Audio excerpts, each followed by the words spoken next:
24 ঘন্টায় করোনায় দেশে 33 জনের মৃত্যু, আক্রান্ত ট্রাম্প ও মেলানিয়া।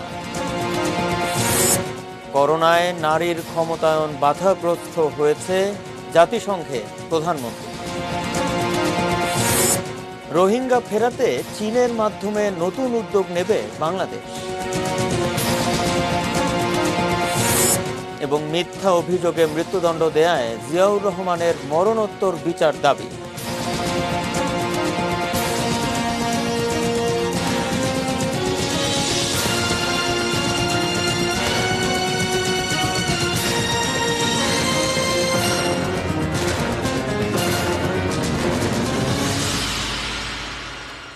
এটি নিউজ দেখছেন। নিউজ এট 6-এ আপনাদের সবাইকে স্বাগত জানাচ্ছি। আমি মাহমুদুল হক। শিরোনামগুলো শুনছিলেন, যাচ্ছি পুরো খবরে। VSL angle channel HB VSL Bikrampur steel limited. দেশে করোনা ভাইরাসে আক্রান্ত হয়ে আরও 33 জনের মৃত্যু হয়েছে।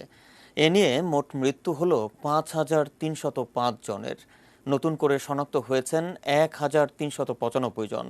সব মিলিয়ে আক্রান্তের সংখ্যা 3,66,383 জন। শুক্রবার স্বাস্থ্য অধিদপ্তরের প্রেস বিজ্ঞপ্তিতে এ তথ্য জানানো হয়। এতে বলা হয়, গত 24 ঘন্টায় সুস্থ হয়েছেন 1,549 জন।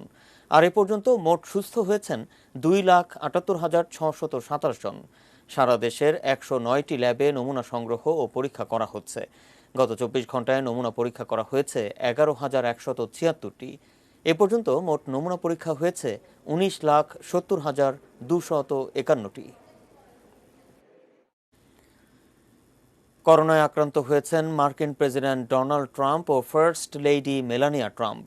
টুইট বার্তায় নিজেই এ তথ্য জানিয়েছেন ট্রাম্প। এক উপদেষ্টার করোনা শনাক্তের পর স্ত্রী সহ কোয়ারেন্টিনে রয়েছেন তিনি। উপদেষ্টা হু ফিক্সের দেহে করোনা শনাক্ত হওয়ার পর ট্রাম্প ও মেলানিয়া নমুনা পরীক্ষা করতে দেন। ফল হাতে পেয়ে টুইটে করোনা আক্রান্ত হওয়ার খবর জানান ট্রাম্প। সেই সাথে পরিস্থিতি কাটিয়ে ওঠার আশাবাদও জানান তিনি। তবে 74 বছর বয়সী ট্রাম্প অনেকটা ঝুঁকিতে রয়েছেন বলে আশঙ্কা করা হচ্ছে। এর আগে বিভিন্ন সময় করোনা ভাইরাসকে খাটো করে দেখায় সমালোচনায় পড়েছেন ট্রাম্প। মাস্ক নিয়ে বিশ্ব স্বাস্থ্য সংস্থার গাইডলাইনকে ক্রমাগত উপেক্ষা করেছেন তিনি। নিজে মাস্ক পরা নিয়ে বলেছেন, আশেপাশে মানুষ বেশি থাকলেই তিনি মাস্ক পরবেন।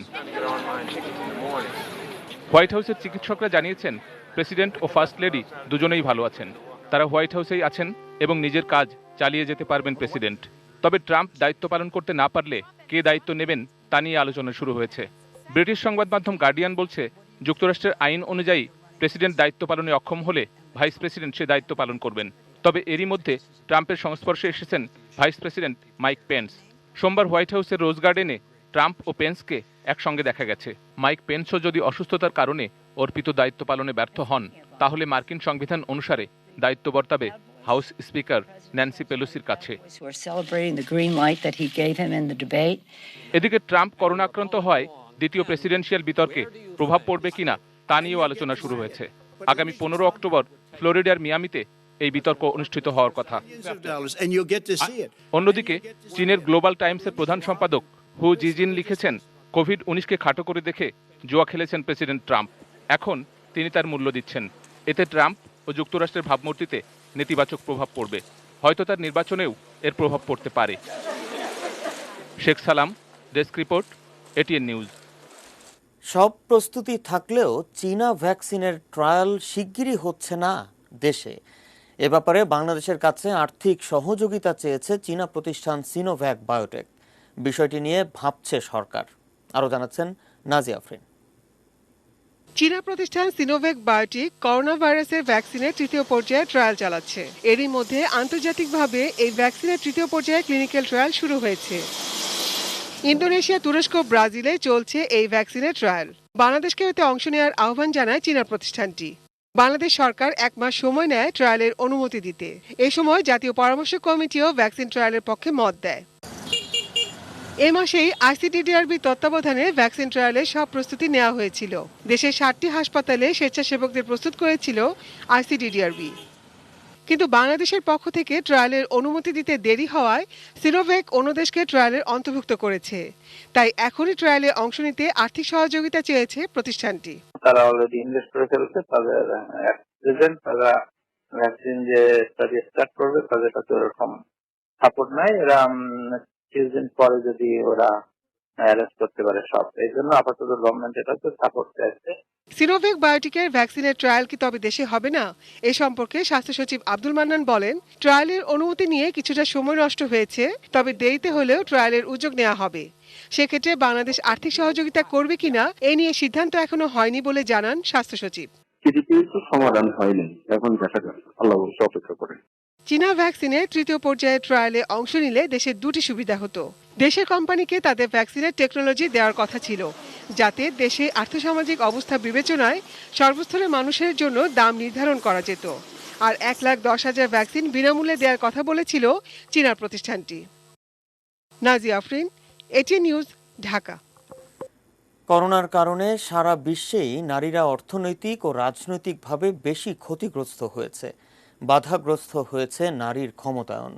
এমন মন্তব্য করে প্রধানমন্ত্রী শেখ হাসিনা কোভিড পরবর্তী সময়ে নারীকে শক্তিশালী অবস্থায় ফিরিয়ে আনতে 4 দফা প্রস্তাবনাও তুলে ধরেছেন।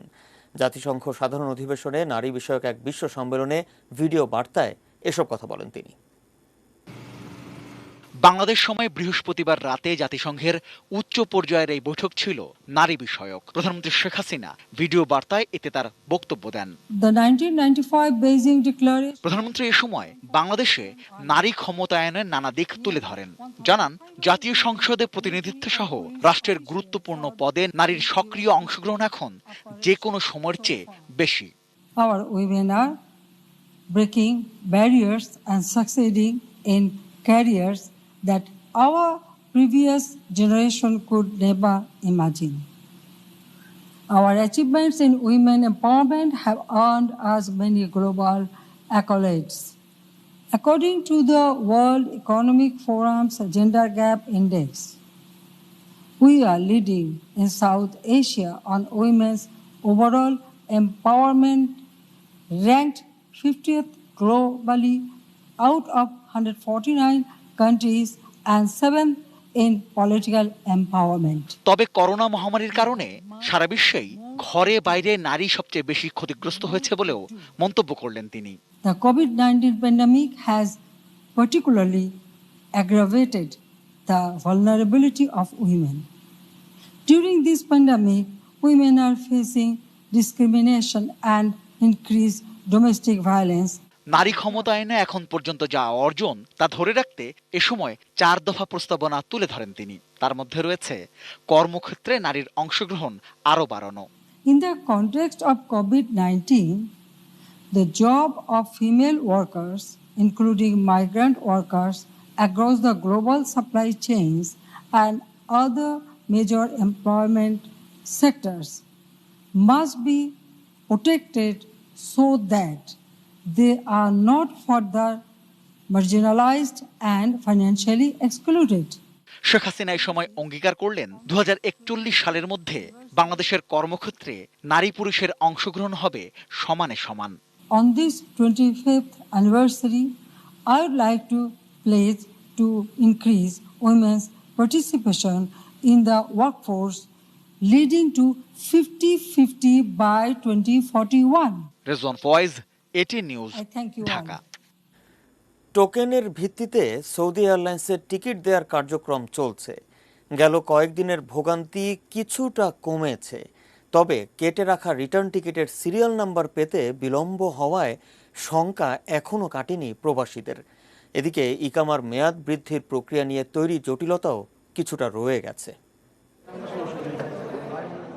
শুক্রবার সকাল 9টার দিকে সোনারগাঁও হোটেলে সৌদি এয়ারলাইন্সের কার্যালয়ে টিকিট ইস্যু শুরু হয়। এদিন সি সিরিয়ালের 100 টোকেনধারীকে টিকিট দেওয়ার কথা থাকলেও আগের দিন না পাওয়াদের মিলিয়ে মোট 200 জনকে ইস্যু করা হয় টিকিট।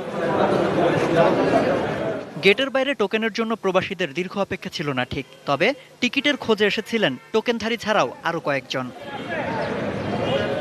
লম্বা সিরিয়াল না থাকলেও সৌদি থেকে কেটে রাখা রিটার্ন টিকিটের সিরিয়াল পেতেই এদিন যত অপেক্ষা। শঙ্কার মাঝেও কিছুটা স্বস্তি, কফিলের মাধ্যমে বৃদ্ধি করা গেছে ইকামার মেয়াদ। কফিলের সাথে যোগাযোগ করেছি, আমার বন্ধু বান্ধব দিয়ে যোগাযোগ করাইয়া ওখানে টাকা পাঠাইছি, টাকা পাঠানোর আমার ছুটি বৃদ্ধি করছে। 10 দিন পরে আর কি এই সিরিয়াল পাইছিলাম, ভিতরে ঢুকছি, তো এখন ঢুকিয়েও তো কোনো কাজ হইলো না, বলতে আছে টিকিটের সিরিয়াল নাম্বার পায় না। আকামা অনেক দাম, প্রতি মাসে 800 রিয়াল করে দিতে হয় ওই দেশের গভর্নমেন্টকে। এর জন্য মালিকরা একটু পিছনে আর কি। এখান থেকে 2 জন ট্রান্সফার করলে অন্যখানে, তাহলে 2 জনের আকামা কম আসতেছে, 100 টাকা আসতেছে, আবার এই আকামাই 12,000 রিয়াল আসতেছে। প্রবাসে ফিরতে না পারলে দেশে কিছু করার ব্যর্থ চেষ্টাও করেছেন অনেকে। আবার করোনা পরিস্থিতিতে সৌদি গিয়ে আগের কাজই যে মিলবে তা নিয়েও আছে শঙ্কা। অভিযোগ আছে ইকামা বৃদ্ধি নিয়ে তৈরি জটিলতা নিয়েও। আমি আজকে 1 বছর ধরে আসছি ভাই, আমি এখন দাঁড় করে চলতেছি, কিন্তু এখানে কোনো কর্ম পাই না। আমি চিন্তা করছি কোনো কাজ কাম করে চলুম, কিন্তু আমরা প্রবাসে কোনো কাজই পাই নাই। যে কোনো জায়গায় যে আমাদের কোনো কেউ কোনো অ্যালাউটই করে না। বাংলাদেশ তো কিছুই করার নাই, বাংলাদেশে পুরাই বেকার। তো ওখানে যদি যাও কিছু হয় তাও তো আমাদের জন্য, আমাদের আর্থিকের জন্য, আমাদের জীবনযাপনের জন্য চলতেছে। শনিবার ডি সিরিয়ালের টোকেনধারীদের টিকিট ইস্যু করবে সৌদি এয়ারলাইন্স। 4 অক্টোবর থেকে নতুন করে টোকেন দেওয়ার কথাও জানিয়েছে সংস্থাটি। সম্রাট আনোয়ার, এটিএন নিউজ, ঢাকা। বাংলাদেশ সীমান্তের কাছের সেনা সমাবেশ অনেকটাই দূরে সরিয়ে নিয়েছে মিয়ানমার। দোষ ঢাকতে বাংলাদেশের বিরুদ্ধে একই অপপ্রচারের চেষ্টা চালিয়েছে দেশটি।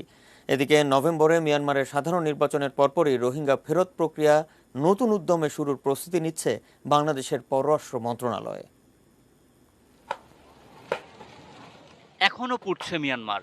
রাখাইন, চীন সহ কয়েক রাজ্যেই চলছে অস্থিরতা। গ্রামে গ্রামে জ্বলছে আগুন, মানুষ গুম, এমনকি হত্যার অভিযোগ আসছে। জাতিসংঘের মানবাধিকার কমিশনার আশঙ্কা প্রকাশ করেছেন মিয়ানমারে নতুন করে মানবতা বিরোধী অপরাধ হচ্ছে, which may constitute further war crimes or even crimes against humanity. It is troubling that a number of satellite images and eyewitness accounts indicate that areas in northern Rakhine have been burnt in recent months. এর মধ্যে ঘনিয়ে এসেছে সাধারণ নির্বাচন। এই নির্বাচনে vote দিতে পারছেন না রোহিঙ্গারা। বিভিন্ন রাজ্যে নির্বাচন স্থগিত করার দাবিও উঠেছে। এরকম পরিস্থিতিতে রোহিঙ্গা প্রত্যাবাসন নিয়ে কোনো কথা বলা দূরে থাক, জয়েন্ট ওয়ার্কিং কমিটির কোনো কার্যক্রম নেই মিয়ানমারের পক্ষ থেকে। সব মিলে বাংলাদেশ তাকিয়ে আছে মিয়ানমারের 8 নভেম্বরের নির্বাচন সম্পন্ন হবার দিকে। নভেম্বরেই জয়েন্ট ওয়ার্কিং গ্রুপ কার্যকর করতে যেমন মিয়ানমারকে তাগিদ দেওয়া হবে, তেমনি চীনের মাধ্যমে ত্রিপক্ষীয় উপায়ে রোহিঙ্গাদের ফেরাতে চাপ তৈরি করবে ঢাকা। আমাদের পজিশনটা আগের মতোই থাকবে, অর্থাৎ আমরা বাইল্যাটারাল ট্র্যাকে আমরা আলোচনা চালিয়ে যাব। আমরা যে ট্রাইল্যাটারাল ট্র্যাকটা হয়েছে চায়নার সাথে, সেটাও আমরা রিইনভিগোরেট চেষ্টা করব করার, এবং মাল্টিল্যাটারালি আমাদের যে UN general assembly, security council, human rights council, এইসব জায়গা এবং সিভিল সোসাইটি অ্যান্ড এই যে লার্জার যে প্লেন আছে, সেখানেও আমাদের যে তৎপরতা সেটা আমরা অব্যাহত রাখবো, যাতে করে মিয়ানমার এনাফ আপনার প্রেশার ফিল করে টু শো সাম রেজাল্টস। এদিকে বাংলাদেশ সীমান্তে হঠাৎ সেনা সমাবেশ করার পর পিছু হটেছে মিয়ানমার। বাংলাদেশ বিষয়টি নিয়ে জাতিসংঘে অভিযোগ করার পরেই সেনা সদস্যদের অনেকটা ভেতরে সরিয়ে নেয় তারা। সিকিউরিটি কাউন্সিলে আমরা যে যোগাযোগ রেখেছি, যে আপডেটটা জানিয়ে, তখন তারা বলেছে যে না, তাদের এই আগের চেঞ্জ ওভার হচ্ছে, আর যেহেতু ওখানে এডিশনাল সন্ত্রাসী হচ্ছে, সেই কারণে তারা একটু মোর কেয়ারফুল। সীমান্তে সেনা সমাবেশের অভিযোগ ঢাকতে বাংলাদেশের নামেও পাল্টা অভিযোগ দেবার চেষ্টা করেছে মিয়ানমার। দেশটির প্রভাবশালী একটি পত্রিকা এ সংক্রান্ত মিথ্যা খবর ছাপানোর পর সেটিকে ভিত্তি করে প্রতিবেশী আরও কিছু দেশের গণমাধ্যম একই প্রোপাগান্ডা চালায়, যদিও বিষয়টিকে সম্পূর্ণ ভিত্তিহীন বলছে বাংলাদেশ। Ashikur Rahman Apu, ATN news, Dhaka. রোহিঙ্গা সংকট আন্তর্জাতিক ষড়যন্ত্র, এর সমাধানে কূটনৈতিক তৎপরতায় ব্যর্থ হয়েছে সরকার, এমন মন্তব্য করেছেন বিএনপির মহাসচিব মির্জা ফখরুল ইসলাম আলমগীর। বাংলাদেশ মিয়ানমার সীমান্তবর্তী এলাকায় মিয়ানমারের সেনা সমাবেশ ও বাংলাদেশের নতজানু পররাষ্ট্র নীতির প্রতিবাদে গুলশানের দলীয় কার্যালয়ে এক সংবাদ সম্মেলনে এই মন্তব্য করেন তিনি। আজকে যে মিয়ানমারের কাছে তারা একবারে নতজানু হয়ে গেছে, এটা হচ্ছে যে কারণ হচ্ছে যে তাদের কাছে কোনো অবস্থান নেই, আন্তর্জাতিকভাবে কোনো অবস্থান না কারণে শুধু বাংলাদেশ নয়, অনেকগুলো দেশেই আপনার কর্তৃত্ববাদী যে শাসন, সেই শাসনগুলোকে টিকিয়ে রাখার জন্য জাতীয় আন্তর্জাতিক একটা চক্র কাজ করছে, এবং এটা তাদের উদ্দেশ্যেই করছে। অভ্যুত্থানের মিথ্যা অভিযোগে মৃত্যুদণ্ডের নির্দেশ দেয়ায় জিয়াউর রহমানের মরণোত্তর বিচার চেয়েছেন ভুক্তভোগীদের পরিবারের সদস্যরা। শুক্রবার জাতীয় প্রেস ক্লাবের সামনে মানববন্ধনে এ দাবি জানান তারা। সে সময়ে চাকুরিচ্যুত ও বিভিন্ন মেয়াদে সাজা পাওয়া সশস্ত্র বাহিনীর সদস্যরাও এই মানববন্ধনে অংশ নেন। মানববন্ধনে অংশ নেয়ারা জানান, 1977 সালের 2 অক্টোবর রাতে সামরিক অভ্যুত্থান চেষ্টার অভিযোগে গ্রেপ্তার করা হয় বিমান বাহিনীর অনেক সৈনিক ও অফিসারকে। পরে কোর্ট মার্শালের নামে আত্মপক্ষ সমর্থনের সুযোগ ছাড়াই মৃত্যুদণ্ড কার্যকর করা হয় অনেকের। 1977 থেকে 1981 এই 4 বছরে 19 বার সামরিক অভ্যুত্থানের অভিযোগে মৃত্যুদণ্ড কার্যকর করা হয় সশস্ত্র বাহিনীর 1400 থেকে 1600 সদস্যের। চাকুরিচ্যুত ও নানা মেয়াদে সাজা ভোগ করেন অনেকে। ভুক্তভোগীদের দাবি, অফিসার ও সৈনিকদের বিনা বিচারে হত্যার দায়ে জিয়াউর রহমানের মরণোত্তর বিচার। একই সঙ্গে যারা বিনা দোষে চাকুরিচ্যুত হয়ে সাজা ভোগ করেছেন তাদের পূর্ণ মর্যাদা, বেতন ভাতা ও অন্যান্য সুযোগ সুবিধা বহাল করার দাবিও জানানো হয় মানববন্ধন থেকে। জিয়ার আমলে 19টা কু হয়েছে, এই 19টা কুই সাজানো। এই কু নাটক করে তারপরে যে কোনো মুক্তিযোদ্ধা অফিসার যারা খেতাবপ্রাপ্ত তাদেরকে ধরে এনে ভিকটিম বানাই দিয়েছে। এয়ারফোর্স ওই ইন্টেলিজেন্সে নিয়ে ওখানে টর্চার করার পরে কোর্টে নেয়। কোর্টে নেওয়ার পরে আবার ওখানে কোনো কিছু শুনতে চায়নি, তারা না শুনেই 4 বছর সাজা ডিক্লেয়ার করে দিচ্ছে।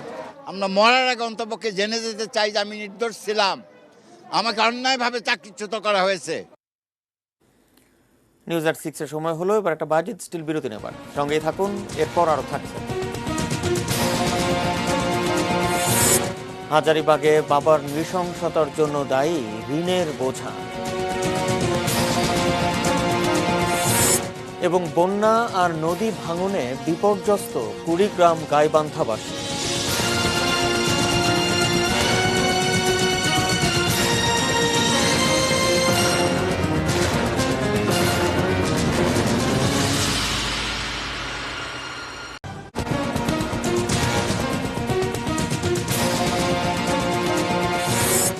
চব্বিশ ঘন্টায় করোনায় দেশে 33 জনের মৃত্যু, আক্রান্ত ট্রাম্প ও মেলানিয়া। করোনায় নারীর ক্ষমতায়ন বাধাগ্রস্ত হয়েছে জাতিসংঘের প্রধানমন্ত্রী। রোহিঙ্গা ফেরাতে চীনের মাধ্যমে নতুন উদ্যোগ নেবে বাংলাদেশ। এবং মিথ্যা অভিযোগে মৃত্যুদণ্ড দেয়ায় জিয়াউর রহমানের মরণোত্তর বিচার দাবি।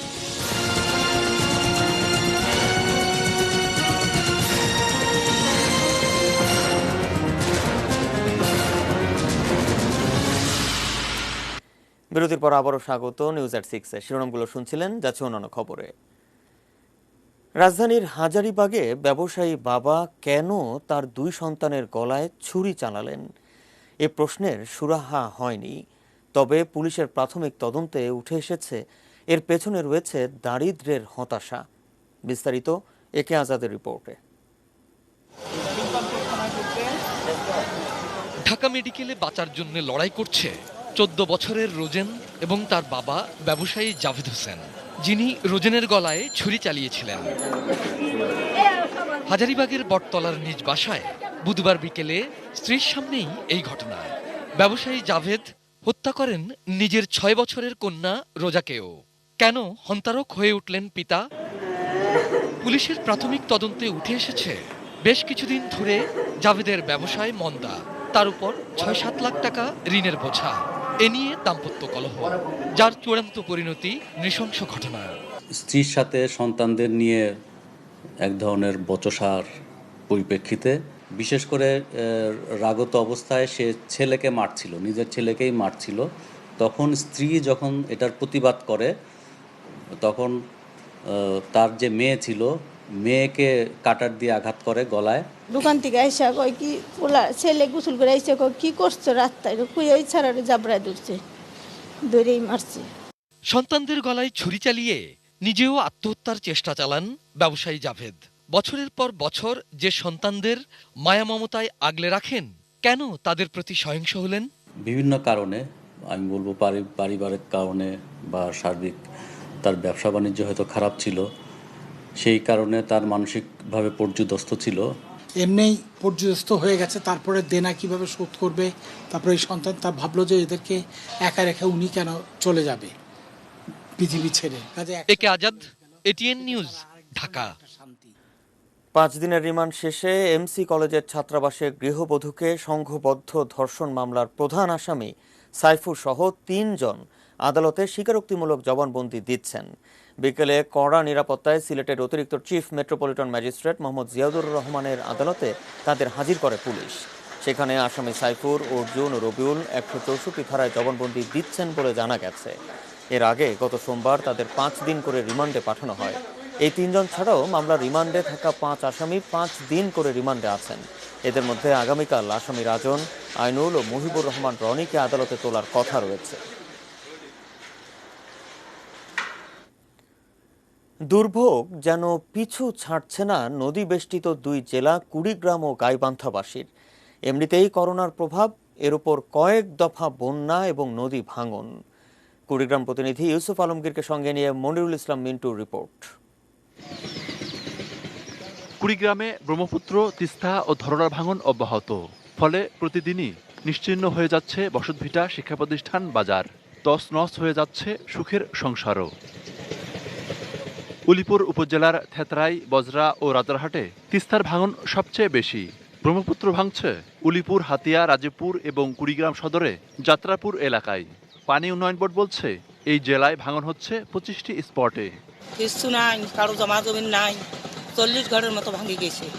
ভাঙে যা আস্থা পথে যে আসি জমা জমি ভাঙি নিয়ে গেছে, খাই কি, কোনটা ছেড়ে কি করে।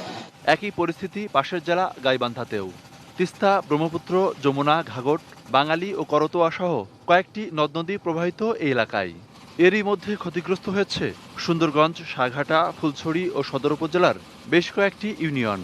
গত কয়েক বছর ধরে উত্তরাঞ্চলের জেলাগুলোতে ধারাবাহিকভাবে বন্যা হচ্ছে। এর কারণ হিসাবে স্থানীয়রা মনে করেন উজানে ভারী বৃষ্টিপাত যেমন বেড়েছে, এর পাশাপাশি নদীগুলোর গভীরতাও কমেছে। আর এর ফলে নদীর পানির ধারণ ক্ষমতা কমে যাওয়ায় বর্ষা এলেই পানি দুকুল ছাপিয়ে যায়। আসলে নদীর গভীরতা খুবই কমে গেছে এবং আমি মনে করি গভীরতা কমার কারণেই কিন্তু বন্যা একটা বড় বিষয়। প্রায় 400 পরিবার এখন পর্যন্ত নদী ভাঙনের সম্মুখীন আমাদের 4টা ওয়ার্ডে। এবার সুন্দরগঞ্জে ভাঙন হচ্ছে সবচেয়ে বেশি। স্মরণকালের ভাঙন অব্যাহত থাকায় হরিপুর ইউনিয়নের কাশিমবাজারের পাকা রাস্তা, বেশ কিছু দোকানপাট, ধর্মীয় প্রতিষ্ঠান এবং বসতবাড়ি সহ আবাদি জমি নদীগর্ভে বিলীন হয়ে গেছে। 1200 লোক ছিল এই ওয়ার্ডটা। নদী কত দূর ছিল? নদী আরো পূবে ছিল, অনেক পূবে ছিল। ওই সস্তা দেখা যায় না, ওখানে পর্যন্ত এই গ্রামটা ছিল। শুকনো মৌসুমে যে চরাঞ্চল ধু ধু মরুভূমির মতো, বর্ষায় সেখানে বন্যা এবং নদী ভাঙনে অসহায় মানুষ। এসব এলাকায় টেকসই বাঁধ নির্মাণের দাবি স্থানীয়দের। এই নদী দিয়ে পানি যাবে, বন্যা আসবেই, আমাদের দুঃখ কষ্ট ভোগ করতেই হবে, এটার মধ্যে আর মাপ নাই। ঘর বাড়ি তুলের পাইনি, বিটে বাড়ি নাই, অর্ধেক আছে অর্ধেক নাই। বান্ধি দিলে তো পাইছে, যে টুকি আছে ওই টুকিতেই থাকতে পায়। Monirul Islam Mintu, ATN news, Gaibandha. বাঙালির রসনায় এখন ইলিশ থাকছেই। ভরা মৌসুমে ইলিশ বিকোচ্ছেও দেদারছে। নদী বা সাগর থেকে আসা ইলিশ বাজার ঘুরে গিয়ে পড়ছে আপনার পাতে। কোন ইলিশ কিনছেন তা জানতে থাকতে হয় কিছু অভিজ্ঞতা। কিভাবে চিনবেন স্বাদের ইলিশ, জানাচ্ছেন ফেরদৌস রহমান। 4 টন ইলিশ চলে এসেছে পাতিপুকুর মাছ বাজারে। হাওড়াতেও গিয়েছে, হাওড়া মাছ বাজারেও গিয়েছে, পাতিপুকুর মাছ বাজারেও চলে এসছে। এই মুহূর্তে আমরা দেখতে পাচ্ছি, দেখিয়ে দেবো সেই ইলিশ এখানে রয়েছে। সেই ইলিশ আমরা দেখতে পাচ্ছি, বিভিন্ন ধরনের বিভিন্ন সাইজের ইলিশ রয়েছে, আমরা যেরকম দেখছি। পুজোর আগে বাংলাদেশের ইলিশ উপহার পেয়ে এমন গদগদ ওপার বাংলার রসনাবিলাসীরা। ইলিশের গন্ধে যখন বাংলাদেশের বাতাস মম, তখন প্রতিবেশী হিসেবে স্বাদের ভাগাভাগি হতেই পারে। তবে আমাদের বাজারে কত ইলিশ সেই অঙ্কের হিসেবে গানি। এখানে হিসেবটা হলো ইলিশের সাইজ কেমন, আসছে কোথা থেকে, আর সবার উপরে ইলিশের স্বাদ কেমন। আর একটু সূক্ষ্ম করে বললে ইলিশটা পদ্মার না মেঘনার, নদী না সমুদ্রের, তা নিয়েও আলোচনা তর্ক। নদী বা সমুদ্রের ইলিশে কিছু সূক্ষ্ম পার্থক্য আছে। একেবারে জহুরির চোখ ছাড়া এসব বের করে আনা কঠিন। নদীর ইলিশের আকার কিছুটা টর্পেডোর মতো, এর ঘাড় মোটা, রং উজ্জ্বল এবং রূপালী। অন্যদিকে সমুদ্রের ইলিশ কিছুটা লম্বাটে গড়নের, ঘাড় তুলনামূলক পাতলা, চোখ লালচে আর গায়েও কিছুটা লালচে আভা থাকে। সার্ডিন এবং চৌক্কাও বাজারে বিক্রি হয় ইলিশ নামে। সমুদ্র উৎস হলেও এগুলো আদতে ইলিশই নয়, যত মিঠা পানির মাছ তত টেস্ট বেশি এবং সেটা হলো চকচকে এবং একটু মানে এটা রূপালি এবং এটা টর্পেডোর মতো। সমুদ্র থেকে যেসব মাছ ধরা হয় সেগুলো একটু লম্বাটে হয়, একটু গ্রেইশ থাকে সমুদ্রে থাকা অবস্থায়, এবং কিন্তু নদীতে অর্থাৎ পদ্মায় যে ইলিশগুলো পাওয়া যায় সেগুলো একটু লম্বাটে হয় কিন্তু একটু উজ্জ্বল থাকে। ভোজন রসিক যিনি, তিনি তো পুষ্টি খোঁজেন পরে, স্বাদ আর ঘ্রাণই তার কাছে মুখ্য। পুষ্টিতে তফাৎ নেই, তবে স্বাদ এবং গন্ধে তারতম্য ঘটে ইলিশের উৎসের কারণে। যখন একটা যদি জাটকা মাছ আপনি খান তখন কিন্তু টেস্ট পাবেন না। তারপর যখন যখন সমুদ্র থেকে যখন ডিম শুরু হয়েছে, মানে শুরু হবে এরকম মানে ম্যাচিওর হয়েছে কেবল, তখনকার টেস্ট একরকম, আর ডিম যখন এসে যায় তখন কিন্তু আর এক রকম টেস্ট, আবার যখন ডিমটা ছেড়ে দেয় তখন কিন্তু আর এক রকম টেস্ট। তো সবচেয়ে বেশি টেস্ট হচ্ছে যখন সে ডিম আসার আগে। তাই বলে সমুদ্রের ইলিশ যে একেবারে স্বাধীন তা কিন্তু নয়। নদীর ইলিশ কিছুটা ভালো হলেও সমুদ্রের ইলিশ কিনেও হতাশ হওয়ার কিছু নেই, কারণ নামদার ইলিশ তা স্বাদে গন্ধে সব সময়ই অতুলনীয়। ব্র্যান্ডিং এর জন্য পদ্মা ইলিশ বা চাঁদপুরের ইলিশ সেই হিসাবে হয়তো ব্র্যান্ডিং করা যেতেই পারে, কিন্তু আমার মনে হয় বাংলাদেশের ক্ষেত্রে যে কোনো জায়গা থেকে ইলিশ ধরা হোক না কেন, সেই ইলিশের স্বাদ এবং গুণাগুণের মধ্যে ওরকম আহামরি কোনো পার্থক্য থাকে না। Ferdous Rahman, ATN news, Dhaka. যাচ্ছে অন্যান্য খবরে। যমুনা সেতুর পশ্চিম পাশের সয়দাবাদে ট্রাক চাপায় এক ইন্টার্নি চিকিৎসকের মৃত্যু হয়েছে। আরাফাত পাঠান নামে ওই চিকিৎসক সিরাজগঞ্জ সদর হাসপাতালে ইন্টার্ন করতেন। পুলিশ জানায়, সকালে বাড়ি থেকে কলেজ আসার পথে ঢাকা রাজশাহী মহাসড়কের পাশে সয়দাবাদ এলাকায় সড়কের পাশে দাঁড়িয়ে চা পান করছিলেন আরাফাত। এ সময় একটি ড্রাম ট্রাক বেপরোয়া এসে চাপা দিলে ঘটনাস্থলেই মারা যান তিনি। ট্রাকটিকে আটক করেছে পুলিশ। Arafat Sirajganj Shaheed M Monsur Ali medical college থেকে পড়াশোনা শেষ করে 250 শয্যা বিশিষ্ট বঙ্গমাতা শেখ ফজিলাতুন্নেসা মুজিব জেনারেল হাসপাতালে ইন্টার্নি চিকিৎসক হিসেবে কর্মরত ছিলেন। এবারে সোশ্যাল ইসলামী ব্যাংক লিমিটেড বাণিজ্য সংবাদ।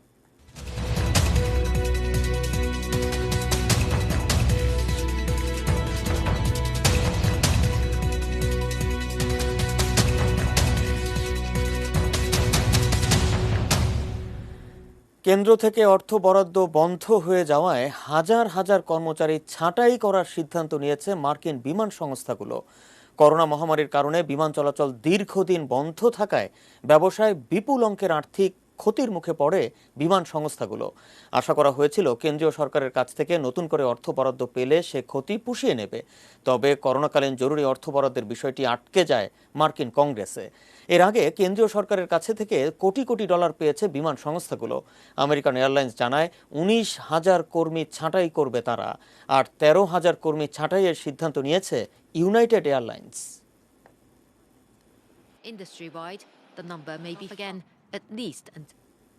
এবারে মেটাল প্রেজেন্টস কৃষি সংবাদ, সুজলা সুফলা।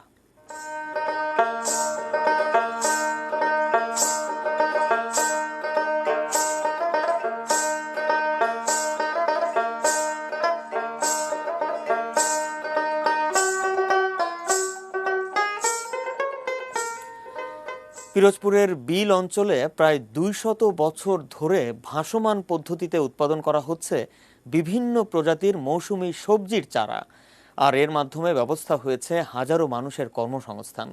জেলার নাজিরপুর ও নেসারাবাদ উপজেলায় অধিকাংশ সময় 6 থেকে 7 ফুট পানির নিচে তলিয়ে থাকা জমিতে উৎপন্ন হয় কচুরিপানা ও বিভিন্ন প্রজাতির শ্যাওলা। সেগুলো ব্যবহার করে কৃষকেরা ভাসমান পদ্ধতিতে উৎপাদন করছেন লাউ, কুমড়া, শসা, বেগুন সহ বিভিন্ন ধরনের সবজির চারা। প্রথমে বিশেষ কৌশলে কচুরিপানা দিয়ে 180 ফুট লম্বা ও 2 থেকে 3 ফুট গভীর ভাসমান বীজতলা তৈরি করেন কৃষকরা। পরে এর উপর সারি করে সবজির বীজ ও অঙ্কুরিত চারা স্থাপন করা হয়। কৃষকরা যাতে মানসম্পন্ন সবজির চারা তৈরি করতে পারে এজন্য তাদের বিভিন্নভাবে প্রশিক্ষণ ও পরামর্শ দেওয়া হচ্ছে বলে জানিয়েছেন কৃষি কর্মকর্তা। নিউজ এট 6-এ আবারও সময় হলো আরেকটা বাজেট স্টিল বিরতি নেবার। সঙ্গেই থাকুন, এরপর আরো থাকছে। তুরস্কের ওপর নিষেধাজ্ঞা আরোপের হুমকি ইইউ। এবং কাল বাফুফে নির্বাচন, 21 পদে লড়ছেন 47 প্রার্থী।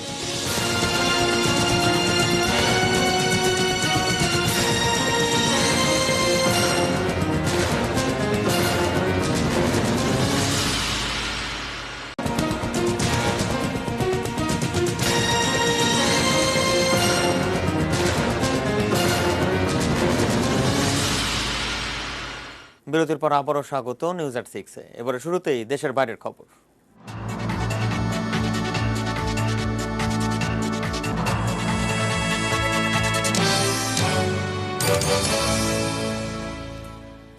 ভূমধ্য সাগরে গ্রিসের সঙ্গে বিরোধে উস্কানি ও চাপ সৃষ্টির অভিযোগে তুরস্কের ওপর নিষেধাজ্ঞা আরোপের হুমকি দিয়েছে ইউরোপীয় ইউনিয়ন। পূর্ব ভূমধ্য সাগরে এককভাবে কোনো কর্মকাণ্ড না চালাতে তুরস্কের প্রতি আহ্বান জানিয়েছেন ইউরোপীয় কমিশনের president Ursula von der Leyen. শুক্রবার ভোরে ব্রাসেলসে ইইউ নেতৃবৃন্দের এক বৈঠকের পর একথা বলেন তিনি। এর আগে ভূমধ্য সাগরে উত্তেজনা প্রশমনে একটি টেলিফোন হটলাইন স্থাপন করে তুরস্ক ও গ্রিসের সেনাবাহিনী। তেল ও গ্যাসের অনুসন্ধানে চলতি বছরের শুরুতে ভূমধ্য সাগরে জাহাজ পাঠায় তুরস্ক। তখন থেকেই গ্রিসের সঙ্গে বিরোধ চরমে। গ্রিস ও সাইপ্রাসের দাবি, ভূমধ্য সাগরে খনিজ সম্পদ অনুসন্ধানের মাধ্যমে তাদের সমুদ্র সীমার সার্বভৌমত্ব লঙ্ঘন করেছে তুরস্ক। আন্তর্জাতিক মধ্যস্থতায় 3 দেশের মধ্যে কয়েক দফা আলোচনা হলেও বিরোধ নিষ্পত্তি হয়নি।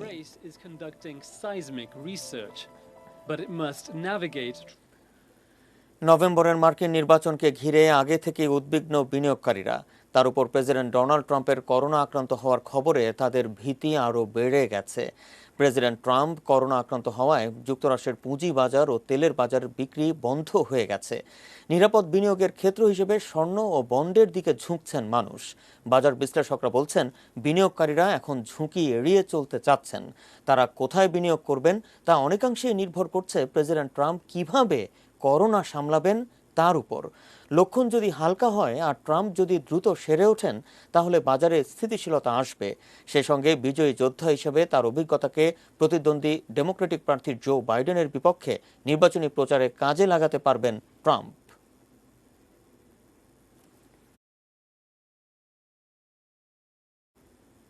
এবারে খেলার খবর।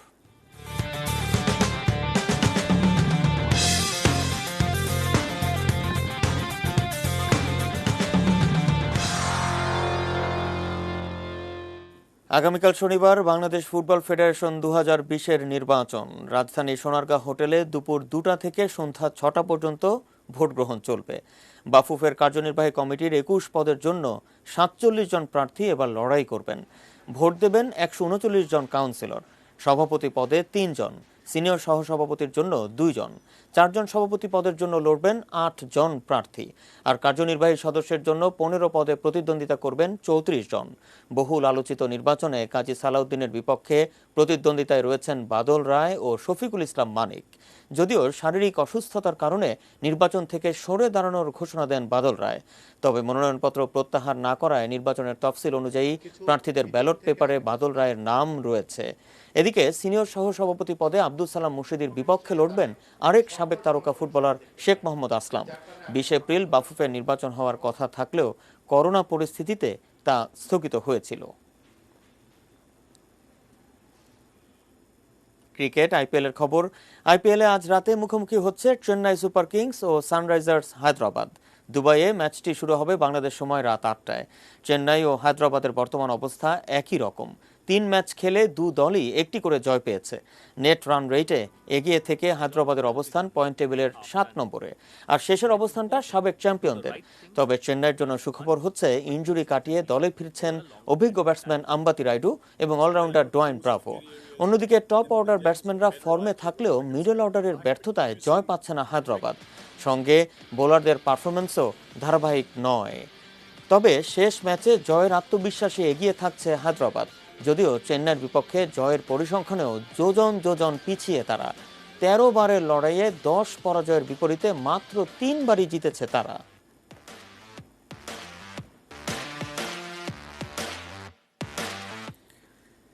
এরই সঙ্গে শেষ করব এখনকার নিউজ এট 6। তার চলুন এক নজরে শিরোনামগুলো দেখে নিই আরেকবার।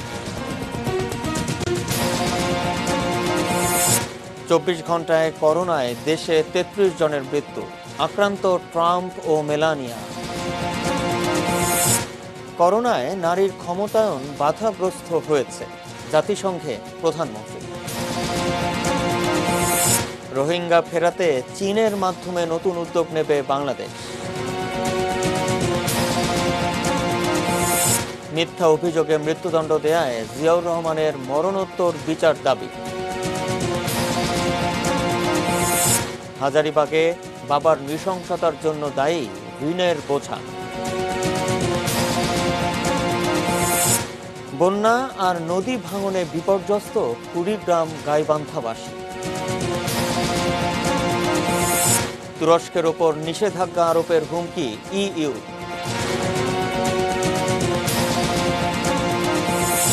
এবং কাল বাফুফে নির্বাচন, 21 পদে লড়ছেন 47 প্রার্থী। এই ছিল নিউজ এট 6 এর সঙ্গেই থাকুন আর চোখ রাখুন এটিএন নিউজে। এটিএন নিউজের ব্রেকিং নিউজ আপনার মোবাইলে পেতে টাইপ করুন *N এবং পাঠিয়ে দিন 5959 নম্বরে। ধন্যবাদ।